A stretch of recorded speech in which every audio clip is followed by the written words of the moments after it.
Yo, what's going on, y'all? It's your boy So, in case you ain't know so, and welcome back to another dope episode of Sports with So. Coming to you live, y'all. This week, the Dolphins lose another big game up in Philly. The Canes get an exciting overtime win against Clemson. Panthers go 1-1 to start their homestand, and the heat season is getting ready to tip off this Wednesday. It's time to take a ride, y'all. Let's go.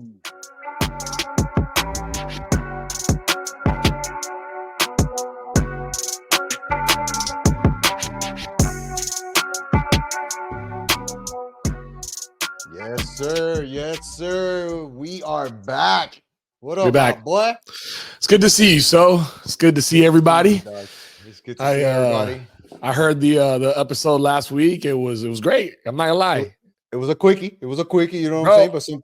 But honestly, sometimes they're better like that. For the week that I had last week, bro, I kind of needed that, dog. Just give me the bullet points. You know what I mean? And like you did that. You did that right there, and that's exactly what I needed to keep it moving last week in a busy week. Absolutely, man. Absolutely. And for everybody who probably doesn't know, but you and I, we pretty much text every day, just keeping each other in the loop and shit. And there was a lot going on last week, you know what I'm saying, leading up into the weekend. And we're happy that we are able to get together today to bring it to you guys, man. First and foremost, got to shout everybody out for subscribing to the YouTube channel. We are doing great there. We appreciate your support. Shout out to everybody who's loving the OnlyFans sticker. You guys got to keep supporting us. Keep hitting that subscribe button. Make sure you're hitting that like button, dropping comments on our videos because we're going to keep bringing them to you and bringing that fire. All right, now we got a hell of a weekend to recap. We got to start with the biggest story of the weekend, and that is the Dolphins 31-17 loss on Sunday Night Football to the Philadelphia Eagles up in Philadelphia. And bro, I don't know for you, but for me, it was a frustrating game because we were completely in it. And I think the way that the game progressed, right? And we spoke a little bit about it on OnlyFans, but you know, it felt like we were in the big game until we were out of it. And then like once it was like 4 or 6 minutes left in the game, Philly got a first down. It felt like, man, I don't know, like everything was just taken away from us. And I knew what was going to happen. It was going to be an onslaught of, are the Dolphins pretenders? Why can't they beat big teams? Why can't they do this on the road? I don't know, bro. That shit was a very frustrating loss, man. We needed it. That's why it's so frustrating because, you know, the only team we have beaten that really, you know, is a contender is the Buffalo Bills. And they basically steamrolled us when we went up to Buffalo to play them. You know, yep. We got away from our game script, played a different style of football than we've seen. And, you know, it wasn't the result that we wanted. So here we are. We have a chance to redeem ourselves in Philadelphia on the road again against literally a Super Bowl contender. And we competed. You know, for the most part, we competed. We got to start off by noting, you know, this was a game where we were missing a few key components. I didn't know this, you know, when the game started. I found out that Xavier Howard wasn't playing, which was that was something that was very concerning to me because we already, you know, have Kader Kohu that's on the opposite side, and there's question marks around him. And so these guys have a good wide receiver group, you know, between A.J. Brown, Devontae Smith, and Dallas Goedert. And we saw they pretty much had their way with our secondary, you know, so there were concerns there. And then the other concern was, you know, with missing two starting offensive linemen, you know, what were we going to see from this, you know, group against a very stout, you know, front four, front seven from the Eagles. And we saw Tua getting, you know, pressured a lot more. There's a lot more miscommunication, a lot more, you know, penalties than we're accustomed to seeing. You know, delay of games, false starts, holdings, you know, things that literally just kept taking momentum away from us anytime we tried to build it. And then you add on top of that the fact that the referees clearly had, you know, all their money into the Eagles' money line. I mean, it's a recipe for disaster for the Dolphins. But I think that like the main thing that for me was a big, you know, takeaway point was the running game. I don't know if we abandoned it. I don't know if it was ineffective because you mentioned it. The Eagles have a great defensive line and they were creating a lot of pushback. And then once Isaiah Wynn went down in the first quarter, like it felt like everything that the offensive line had built up went away. And they had lost all their mojo, all their confidence, everything. Because then, like, Eichenberg started, like, playing like shit, weird snaps, you know, bad timing, really couldn't block anybody. Same thing with Cotton, who was replacing Wynn. He had 2 penalties as soon as he came in the game. And it was weird, man, because for the number one rushing offense to have negative rushing yards in the first half was something that nobody expected. Did we expect that to be a battle? Of course, but we expected to be at least on the positive side, right? And I think that X factor that Philadelphia was able to take away from us really fucking killed us, dog. And it killed any type of momentum we had in the game, because I just felt like we really couldn't get the offense going after that. And then you mentioned it, we played a lot of stupid games and we won a lot of stupid prizes when it came to the penalties, dog. You know what I mean? Because we buried ourselves on multiple drives, especially on offense, where we got something going, we're moving along, we're getting 2-3 first downs, and then boom, penalty, and then boom, another penalty. And then we go from having a 3rd and 1, 3rd and 3 situation to now we're facing a 3rd and 9, 3rd and 15, 3rd and 12. And for any NFL team, not just for our Dolphins, for any NFL team, when you put them in a 3rd and long, it's hard. It's hard to convert those down after down after down. You know what I mean? And we saw that they converted a couple. Yeah. It wasn't enough. Yeah, backed up in your own territory, it's hard. And the thing was, the Eagles played a great all-around game, aside from the referees being on their side. Offensively and defensively, they were sound. For us, our defense, we know there's gaps. We know there's question marks in that defense. We're hoping that Jalen Ramsey can come back soon and prove that he was worth going out and acquiring him. Xavier Howard, we know what he can do when he's healthy. Javon Holland, there was a scary moment where he collided with another player and David Long. With David Long, the backup outside linebacker, I think. And he's been starting actually and playing well. And now both of those guys are in the concussion protocol for the next game against the Patriots. Javon Holland ended up, finishing out the rest of the game. He ended up playing, but Long did not. So, we're getting more and more banged up here. A guy that we've been praising, Van Ginkel, kind of an underwhelming game for him. We did have sacks. We did get to Jalen Hurts a couple times. But still, it wasn't enough. And then aside from that fluky pick 6 that we had, that was big for us. Don't get me wrong. It was a huge moment, playing in that moment. But aside from that, the defense didn't really have anything to show for. I mean, the Eagles did whatever they wanted. No, the one player who you can say undoubtedly showed up on the defense was Chubb. Right. I think he ended up with 7 tackles, 6 solo. He had 2 sacks. He played great. 1 tackle for a loss. Like, he played great, and everybody wanted to see Chubb do more this year. He's doing a lot more this year. Right. Wilkins had a okay game by his standards, but we didn't see him creating any pressure. We didn't see Zeller creating any type of pressure. And even when we did get to Hurts, that's the shit that kills me too, man. Like, we got to get better at bringing these QBs down. Because, the good teams that we face, the playoff teams that we're going to face moving forward, they're going to have elusive quarterbacks. They're going to have good quarterbacks, guys who are tough to bring down. Yep. We have to be the ones doing the better job of tackling and all that shit, because it looks sloppy, man. It looked sloppy yesterday and on Sunday, and I didn't like it. Honestly, I didn't like it.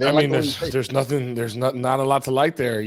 The fact that our defense is suspect like that, we know that we're heavily relying on our offense, and also, looking that way, we didn't really produce much aside from that big bang play to Tyreek Hill that ended up in a touchdown, which was beautiful play. That's what the Dolphins, what we expect from this unit, this Dolphins team. But aside from that, we had another missed opportunity for Tyreek. We can't put everything on him, but at the same time, you're that guy, pal. We need you to catch that ball. That's a big, play right there that if he catches that, walks it into the end zone, might be a different outcome, maybe, potentially. So, that kind of killed the momentum there. But the fact that our offense wasn't, at a high level against this Eagles defense is a little bit concerning. It's super concerning, especially heading into marquee matchups, right? Because like I said earlier, like, it's okay if you play like this against the Giants, the Patriots, the bad teams. You can do that against bad teams and still come out on top. Right, the NFL is built that way, but you're not going to be able to do that against those teams that we have to beat, we want to beat, we should be beating, right? Because the Eagles played good, they didn't play great, right? They didn't do anything spectacular. We shot ourselves a lot in the foot with the penalties. We really killed ourselves. Even when we made 3rd down stops, they weren't good 3rd down stops, because we would make the tackle or make the point of contact, and the guy will get 2-3 yards every time. Instead of being 4th and 3, 4th and 4, Philly had 4th and 1, 4th and inches. And guess what? They're going to use that brotherly push shit to get the first down every single time. They were 4 for 4 on 4th downs on Sunday. And that was the game. You know what I mean? It really was the game. Yep. Now we got to figure out what to do.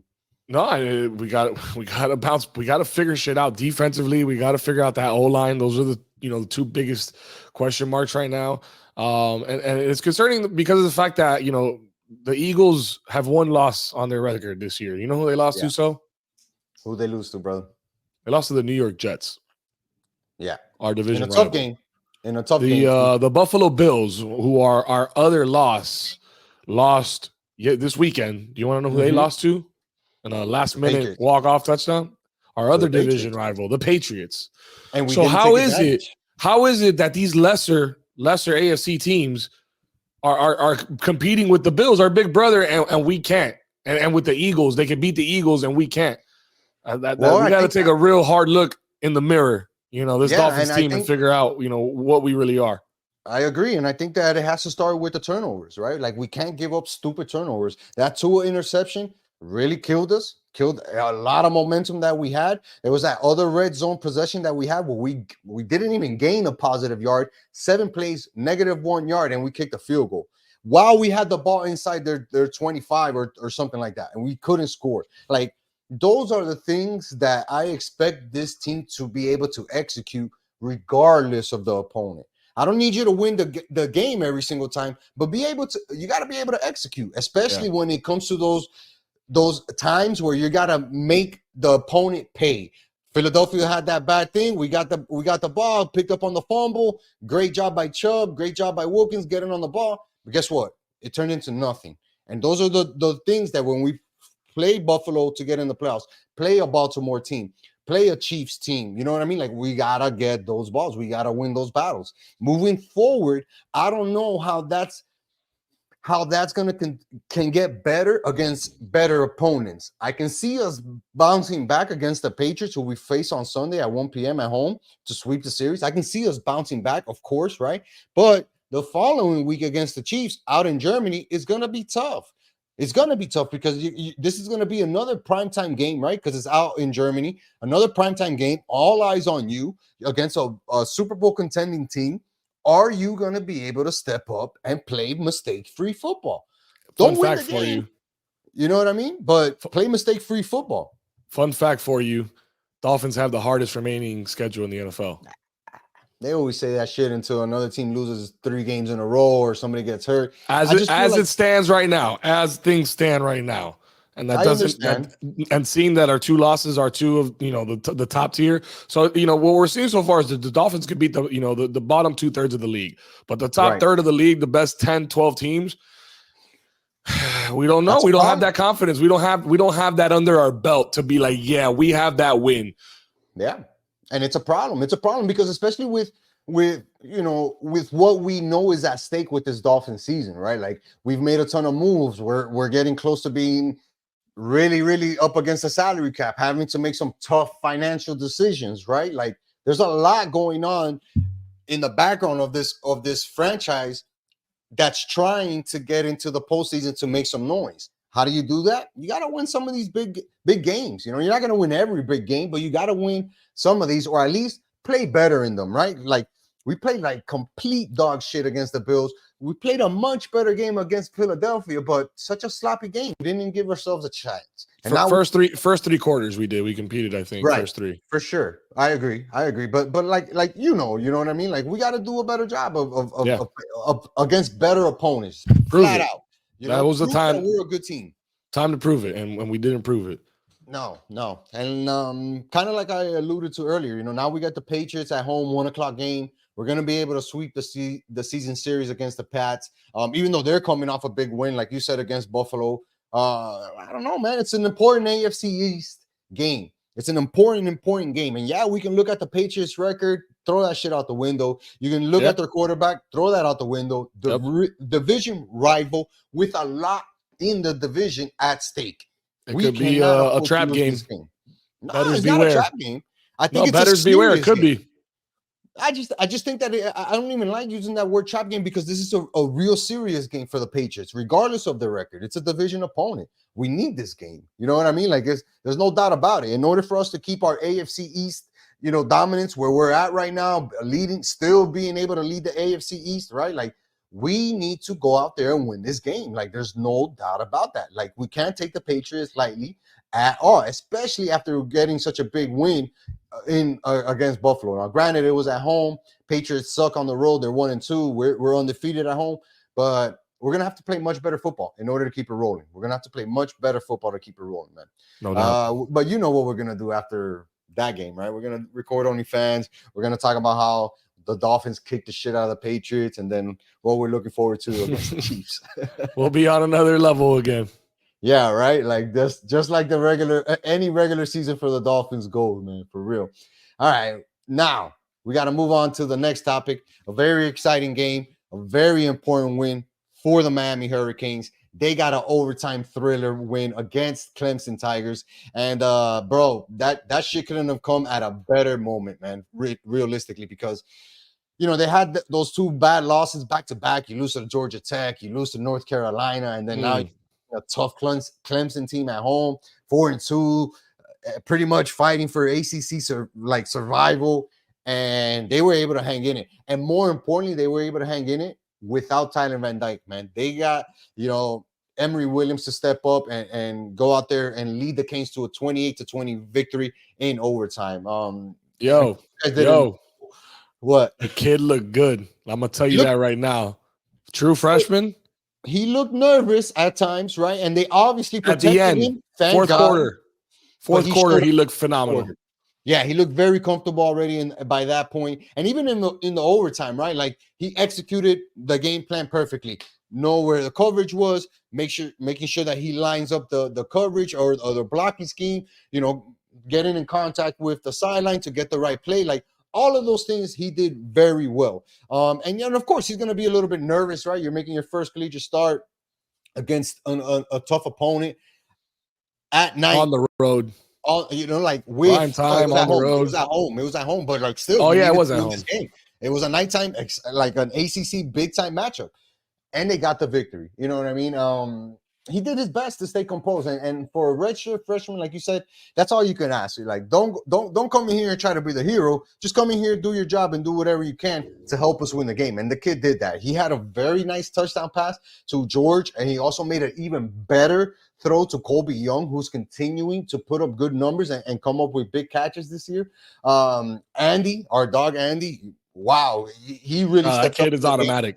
That dude is just so fucking composed. I don't know how automatic. He does it, dog. Automatic. They try to ice him and shit. Don't matter.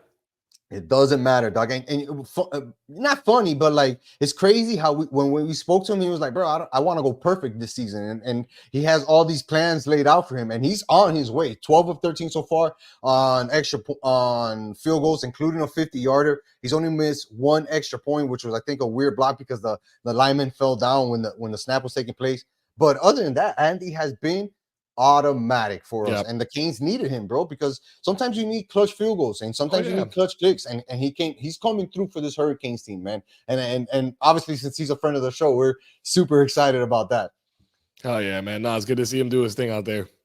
Yeah, man. And what a comeback win, too. Being down 10 points in the fourth quarter, having Emory Williams lead the team down on 2 drives to tie the game up. Like, it was huge, man. And then once we got into overtime, like I said, he did a great job of continuing to do the basics, making sure to call the coverages out, making sure to line guys up, making sure to be aware of the play clock, which are some minimal things that you think about, like it should be regular for any quarterback. But when you're making your first start and the game's tied and there are a lot of things going on, you're getting a lot of pressure from the defense. It's hard to stay focused for such a young kid, right? And the kid was able to do that. So I'm very proud of how Emory Williams really showed up for the Hurricanes, and put himself in a real good position for the rest of the season to continue to learn from Tyler Van Dyke and also earn the trust of the coaching staff and his future teammates, man. I think he did a great job. Yeah, on the offensive side, you got to credit him and Kobe Young too. I mean, out of the game, they had a nice connection there, especially down the stretch when they needed it. But bro, defense killed it for the Hurricanes this game. Wow. Even though Cam Kitchens did have a chance to seal the game, he almost had a pick. I don't know what happened there. Like he should have had 2 hands on. His hands too fast. He only had one. He only had one hand on it, and that was a problem. But bro, one guy that you got to shout out that is looking like he's NFL ready already just off this game, bro. Ruben Bain Jr. Yeah, dog. That kid was a beast, dog. Coming off the edge. Another true freshman coming off the edge with like 2.5. Impressive, bro. Looking like the size on that kid and the speed, bro, is unreal.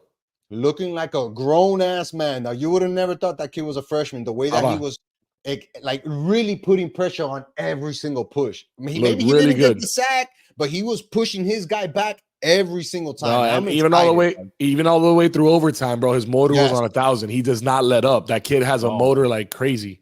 Yeah, bro. And of course the game of the play of the game made by Corey Flagg Jr. on the fourth down, right? To stop Clemson.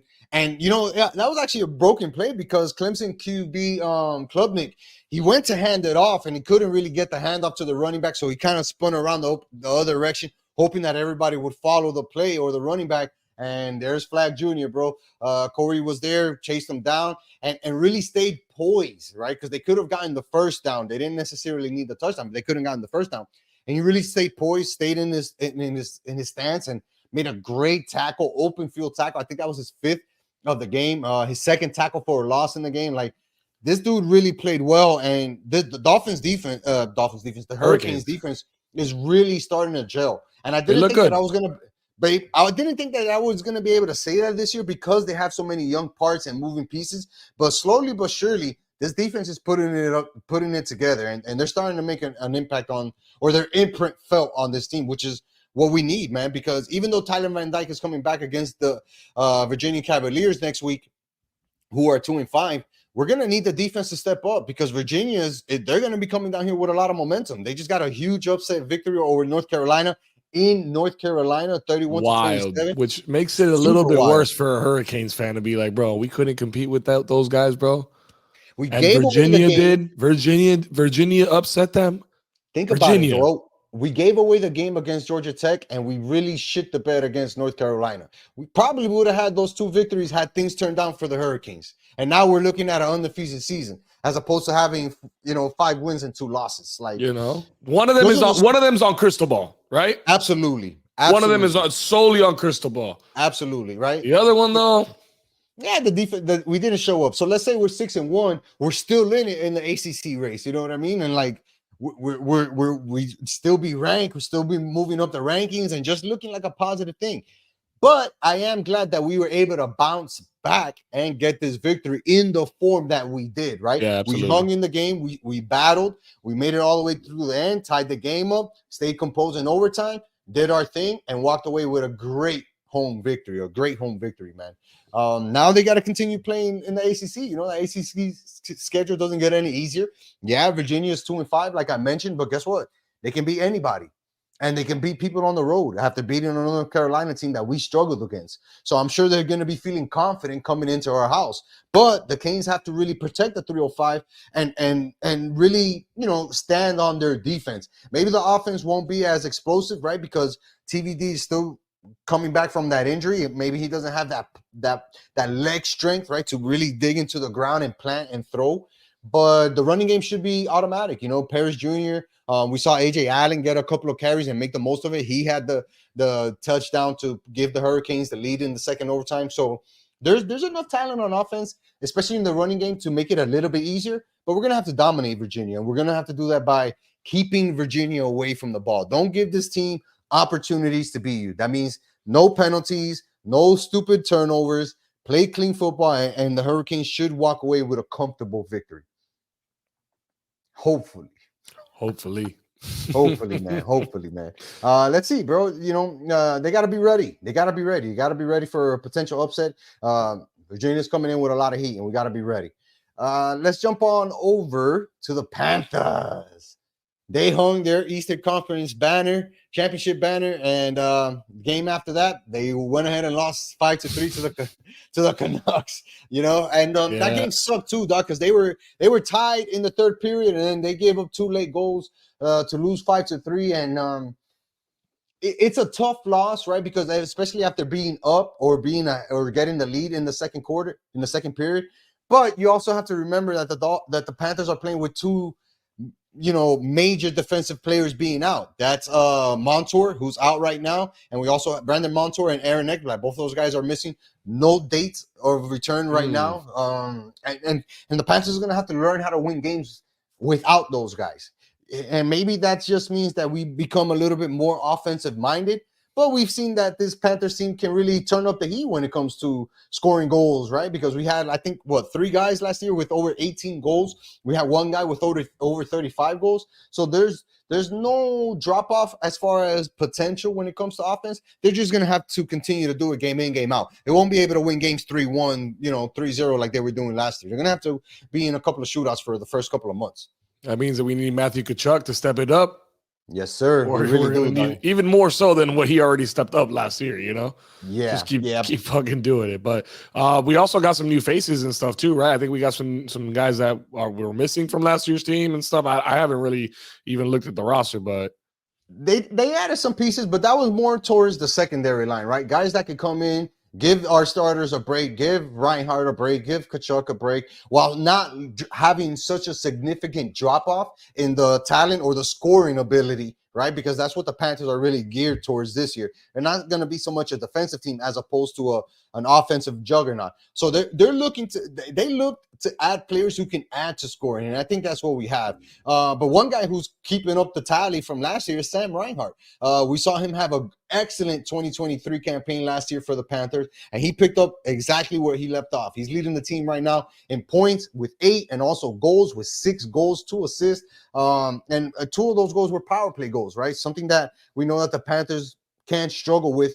He's been able to continue his efficiency when it comes to scoring goals and being in the right place at the right time. And I think that Sam Reinhart as a center is really flexible because he can play on the wings too. So even if you have to change up the lineup or go into a shorthanded situation, you can still kind of go offensive minded by having Sam Reinhart in there because he's a big guy, has been known to defend well every now and then, but he just provides so much on offense that I can't see this guy not having enough ice time to make an impact. And we're going to need guys like him to step up early and often in this Panther season. And so far, he's doing his thing. We got Reinhart, we got Tkachuk. A name I haven't heard of, Verhaeghe. What's up with Carter Verhaeghe? Verhaeghe is doing well, man. The bigger story, honestly, when it comes to the Panthers is Big Bob. They're really struggling to get him some type of consistency, right? We saw that last year. He was back and forth a lot from his injuries, and then he would play 3-4 games, look great, miss the next 3 games. And it was like, man, when is Big Bob going to put up, 60 games, 70 games started without giving up a lot of goals?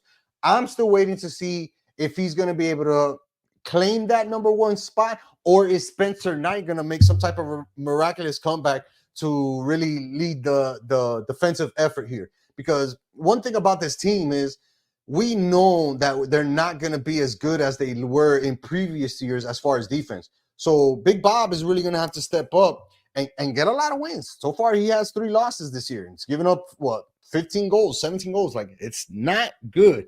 Not good. And I think that he's hurt, but we don't have a lot of options. So imagine that, being stuck with Big Bob, by no fault of his own, but just being stuck with him in between the pipes, that may not work out in the long run for the Panthers. I think we need to let him rest up. He's our money guy. He's the guy that we have a lot invested in, and we're at the beginning of the season. So if we got to get Spencer Knight in there to alleviate him, get him some help, do it now. Let Big Bob get healthy because he's our biggest asset come playoffs. Absolutely, especially early in the season, right? We're not even like 10 games into the season. Let's see what we have, right? Does Spencer Knight have his confidence back? Can he play 10, 15, 20 games in a row while being productive? Do we have to go find another goalie? Like, I want to see us shore that spot up because Big Bob's not going to be around forever, right? We probably got 1 more year of him besides this year max. You know what I'm saying? Of him being at the top of his game. And let's be honest, this is a Stanley Cup Finals type team that we're putting together. So there has to be a contingency plan for Big Bob in case he's not going to be able to fulfill his duties throughout the season. But the Panthers, man, they got a stroke of good luck. Like I said, they have a couple of days in between games now, which is really going to help them stay healthy. Now, it doesn't help that the 2 teams coming in to finish up the homestand are terrible. Combined, 1-8-2. We're facing off against San Jose on Tuesday, excuse me. By the time you guys are hearing this, they haven't won a game this year. And then right after that on Saturday, we're playing again against a Seattle Kraken team who's 1-4-1. Not necessarily teams that are on fire. So good games for the Panthers to get some momentum, right? Get a little bit of goals, maybe a couple of shutouts back to back. before hitting the road again, because they're going to have to really be dominant at home like they were 2 seasons ago, right? Where they're not really giving up goals at home. They're not really giving a lot of games away at home. We gave up that game against the Canucks after being ahead, but they gotta learn how to close out games. And I think these 2 next matchups are going to kind of help the Panthers get back into that vibe, man. Oh yeah, man, we need it. We need it. We need it. Vamos, gatos. Vamos Gatos, man. Make sure you guys get out there to a Panthers game. Joel and I went last year. She was a ton of fun. We're definitely going to go back out there again because it was a great time. So we'll be back. If you're getting into hockey, I'm telling you, this is the team to go watch. It's affordable and it's fun. So you're not going to want to miss it. Let's talk about a big season that's coming up in the NBA here. And we're talking about our Eastern Conference champion, Miami Heat. They're tipping off the season this Wednesday after a good preseason run against the Detroit Pistons. And I think the biggest question for me this year, Joel, I don't know about you, is going to be our health. And not necessarily our health with the team. It's just going to be with the 3 major guys, right? Jimmy Butler, Bam Adebayo, and Tyler Hero. Are those guys going to be able to play at minimum 75 games this year? Because we saw that when those guys are all 3 on the court and available, this team can be really good regardless of the pieces around it, right? Because we had stretches where guys weren't producing. Lowry wasn't producing. Duncan wasn't producing. Kevin Love wasn't producing. Like you name him, he wasn't producing. The only guy who was really producing for us consistently off the bench and starting was Caleb Murray, right? So we know what we can expect from Caleb again this year. Now I'm kind of wondering if the rest of the support staff is going to be able to do their thing. But I think the main question is these guys' health. What do you think?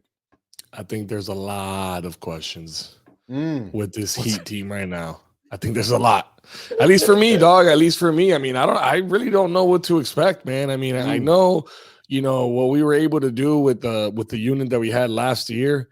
Right. We've lost a couple of role players. And I know we've gained a couple of guys that we may not know their names just yet.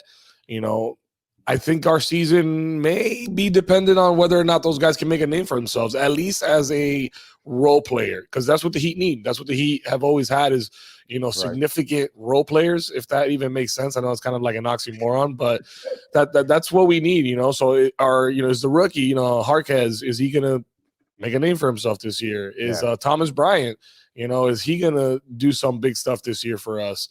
Those guys are they gonna have an impact and help guys like Jimmy and Bam and Hero, especially when they're out? Because inevitably, Jimmy's not gonna play 75 games. If you're telling me that's the over/under for Jimmy this year, I'm gonna go under. No, Joel, it has to be over, dog. I would like it to be over. Don't get me wrong, but if we're talking realistically, there's a 30-something-year-old Jimmy Butler. I get it. This guy cannot. I hate that whole player manager shit, but you got to manage this guy's minutes. I think that, I get it. You do have to manage his minutes, but him missing 18 games last year was too much because we were very dependent. Was it though? On him. I think so. When he was there when we needed him, he played in the playoffs. That's the only time it really matters. Well, but did he not run out of steam as the playoffs continued? So you're saying his conditioning was a product of his lack of play in the regular season? You got to be active, dog. You got to be active. There's a reason why LeBron at 30,000 years old has been able to continue to do it because he's going to play, especially as the season ramps up. That dude's not missing games after the All-Star break. LeBron is missing games, dog. I get it, but he's LeBron. Jimmy, for this team, cannot afford to miss games. We don't have another superstar. We don't have another superstar to be like, hey, I'm going to take these next 2 days off. But that's up here. But therein lies the problem because we as a fan base have come to expect that either A, Bam Adebayo, or B, Tyler Hero is going to grab the reins whenever that happens and go off. In the regular season, we have seen that Hero can do it.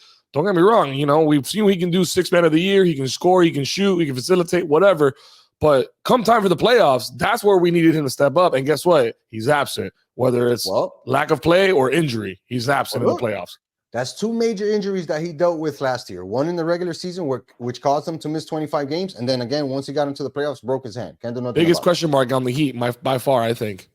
I think so. I think all 3 of them honestly is the biggest question, because as those three guys go, the rest of the unsung heroes go, and that list of unsung heroes is long. So there's gonna be nights where we get really good performances from 2 out of the 8 guys. We're talking about Caleb Martin, Duncan Robinson, Kyle Lowry, Djokovic, right? Jovic, he's gonna play a big part this year. You mentioned Hawkins Jr., Kevin Love, Josh Richardson, even though he's hurt right now, like Jamal Cain, Thomas Bryant. What type of impacts are these guys going to have game in, game out, and what is it that they're going to bring? That's why I think like those guys' job is going to be to defend and provide whatever you can in that game and support the big three, because we need Bam, Hero, and Jimmy to play as many games as possible. And I'll tell you another thing, Joel, like I really think that we need to get those guys a lot of minutes together just so that Spo has a better idea of what works for what teams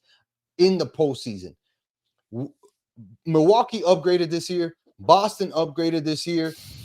Those are teams that we're gonna potentially be like, yo, that's the team that we got to beat to make it to the finals again. That's the team that we got to, to beat to get to another finals appearance. And how are we gonna do that? By having Jimmy, Bam, and Tyler really playing well, really having that consistency, really being able to have that vibe in check for 75 games. You know what I mean? And not be like, oh, Jimmy missed 18. Now we have Bam and Tyler for 15 games.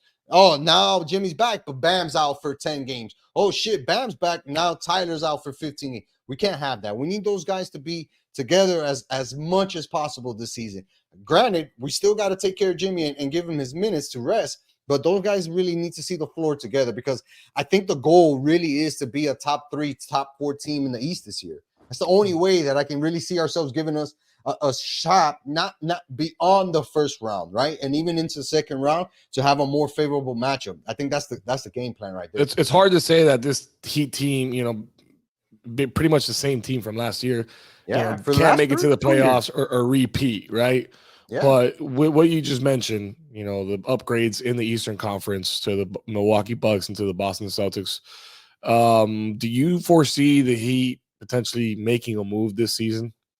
It's interesting you bring that up, Doc, because I heard a quote from Pat yesterday, and today they reiterated that. They asked Pat about making moves on the trade deadline, how happy he is with the team, bringing back a lot of the same players. And he alluded earlier that if there are moves to be had, he's going to explore them. And that makes a lot of sense, because now he is recognizing, right, that the clock is ticking quickly on the Jimmy Butler experiment. Not saying that Jimmy's old or past his prime or can't do it, whatever, but we saw Jimmy get tired last year. How often is Jimmy going to be able to go 1,000% like we know Jimmy can every single game? So like you're gonna have to be one of those teams calling guys every now and then to say, hey, is so-and-so still available? You thinking about moving this superstar? Are you gonna extend this guy? Because we're gonna need some help. Now, what does it cost us? Who knows? I would have thought that we would have went after Drew Holiday. It didn't happen. Now he's on the Boston Celtics. Again, I think that we were Pat recognizes that I thought so too. I think that Pat recognizes that he does have to make a move to improve this team. We're already on year 3 pretty much of having the same team, right? A lot of familiar faces, some pieces exchanges here and there, but a lot of familiar faces. I don't know if all those guys are going to survive this season, right? Because I think that if a superstar is to be had, a really good player is really able to be had, Pat's going to make the move. Especially after, striking out on a couple of free agents, a couple of big trades. I think he has to pull one trade throughout the season that can really impact this team in a positive way. Well, what needs to happen, I think, is we need to see like a team that invested a lot in, some core pieces, just straight up struggle, like hard body to start the season. And then they're like, all right, this isn't going to work. Let's just call it and see what we can get. And then maybe we can get something in the fire sale. Who that team might be, who knows? Cough, cough. Maybe Phoenix Suns, cough, cough. I don't know. Kevin Durant, come back. Let's talk. Let's have a date. Let's see, man. There's plenty of moves out there, dog. When you think about it and you analyze the squad, like you said, not every team is going to be in their top 4 like they projecting themselves to be, whether it's in the East or in the West. And Pat's going to have to do a really good job this year of recognizing those teams and trying to get their best player to help the Heat, because We're gonna need it. We're gonna need a lot of help to overcome the hump, which is essentially win the championship. We've made finals. We being teams that are number 1, number 2 seeds, all that shit. We just need to get over that last hump and finally get an NBA championship for Jimmy Butler, dog. Yeah, man. Like I said earlier, season starts Wednesday against Detroit. Should be a good home victory. You know, get the crowd in there. It's going to be packed. Home openers always are for some reason. I don't know why. People love to go to the events that the Heat have. Yeah, it's opening day, maybe. Yeah, man. And then a 3-game road trip at Boston, at Minnesota, at Milwaukee. Woo! So we're going to know what we have really quick. Quick. And that escalated quickly. You know what? That might actually help out a lot in the long run because we might be able to recognize some holes that we need to plug in, right? And say, fuck it, this is the type of trade target that we're looking for right here. We're going to need a defensive, 3, a bigger big man, whatever, another point guard, whatever the case may be. We're going to be able to figure it out after those 3 road games for sure. So let's go Heat. Pizza Mañana is back, baby. Pizza Mañana is back. Pizza Mañana. Hey. Let's go, baby. We're going to have to drop a fucking track to that this year, You know what I'm saying? The mixtape's coming out soon. Mixtape coming out soon, dog. Before we wrap up, man, we got to make an honorable mention to UFC 294 out in Abu Dhabi this Saturday. Started at 2 p.m., so a lot of people missed it. But if you did tune into it, you saw a fucking great main card and a great undercard as well, man. Chimev, this dude really impressed. I don't think he impressed enough to get a title shot against Sean Strickland, who just beat Izzy for the middleweight title.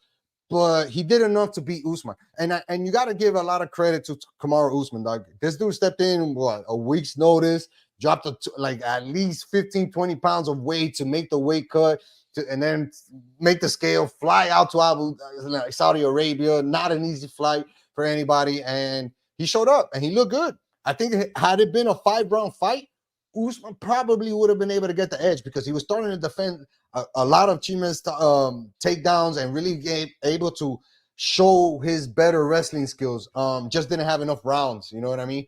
But it was a good fight, and the winner deserved it. Chimev won it, and now he's talking a lot of shit to Sean Strickland. I don't think he deserved it. Sean Strickland doesn't think he deserved it. But if you know Dana, that guy's always looking to sell a pay-per-view, and that's a great fucking fight to put together. Yeah. I saw Dana was involved this past weekend, too, in the Johnny Walker fight. Oh, yes. That was wild, dog. The guy got, knocked out, and then, they asked him, do you know where you are? And he's like, I'm in the desert. I'm in the desert, which is technically correct. He wasn't wrong. He wasn't wrong, but you got to be a little bit more specific. Where in the desert, my friend? Fighting. Yeah, that shit was wild, dog. And then security, and then he kept telling his opponent, come on, fuck this. Go around security. Yeah, go around. Forget these guys, dude. Fuck these guys. Yeah, it was kind of a shit show. Dana had to get in there and tell him, hey, calm your shit. Enough. Want to get paid or not? Dog? Knock it off.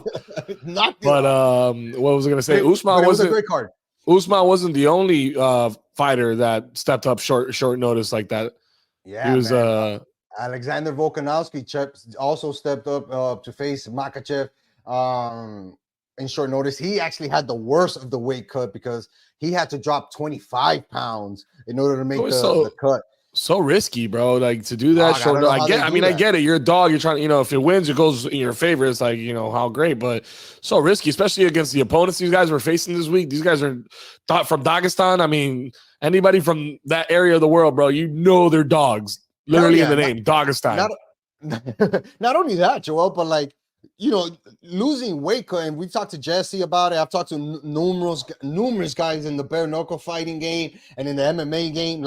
Those guys lose a little bit of something in that weight cut. You know what I'm saying? That's why now more than ever, guys are looking, something, stamina, ability to take hit, an ability to put power into your punches. You're losing something when you do that much weight cut. Sure. And we're seeing now a lot more guys are fighting closer to their natural weight just to avoid that. And I think that's what happened in Volkanovski's case, man. He lost 25 pounds to make the fight. Absolutely commendable to make the pay-per-view stick, right? And really try to become a 2-time belt, which is a champion, which is what he wanted to do the first time he fought Makhachev, and he got really close to doing it. But I just felt like something so quick, so fast, really drained them. And when Makachev kicked him in the head, it wasn't even a super hard kick. It was just a perfectly placed kick right above his hand as Volk was kind of dodging it, and he landed it on top of the head, and boom, Volk's lights went out, and he lost the fight via knockout. But you gotta give credit to Makachev also. You know what I mean? A stand-up guy, didn't really celebrate the win, recognizing how hard it was for Volkanovski to make the cut, save the fight, save the pay-per-view, and give Makachev a tough test. Nothing but respect between those two guys. I love that. I think it killed the trilogy because now with Makachev having 2 clear victories, I don't think that Volkanovski is gonna get that chance to get that third fight. But I don't need to see it. Nah, you don't need to see it, right? Me neither. And I think that Give me somebody else for Makachev. Give me somebody else for Makachev. You know what I'm saying? I would have loved to see him fight Charles Oliveira, which is the original fight, because those guys are really good. They're both big dudes, right? They both cut a lot of weight to make that middleweight class. And it would have been just a great fight, man. And I don't know, man. I just think that we lost a little bit of something there, but all credit to Makachev for putting up a performance together and continuing his dominance as champion, for sure. Another great UFC card, bro. That's another great edition of UFC. Dana White, dog. Those guys don't miss. Those motherfuckers don't miss. That motherfucker don't miss. He don't miss, dog. Yo, it's time, big dog. Yes, sir. You already know what time it is. I see it on the bezel. Let's go, baby. It's time to tell everybody to tell a friend. To tell a friend. To tell another friend. To tell everybody they know. To tell everybody that they know, to call their mom and let them know to follow us on Sports with So YouTube channel, because we out there dropping content every single week, y'all. Until next time, it's your boy So. Peace. Peace.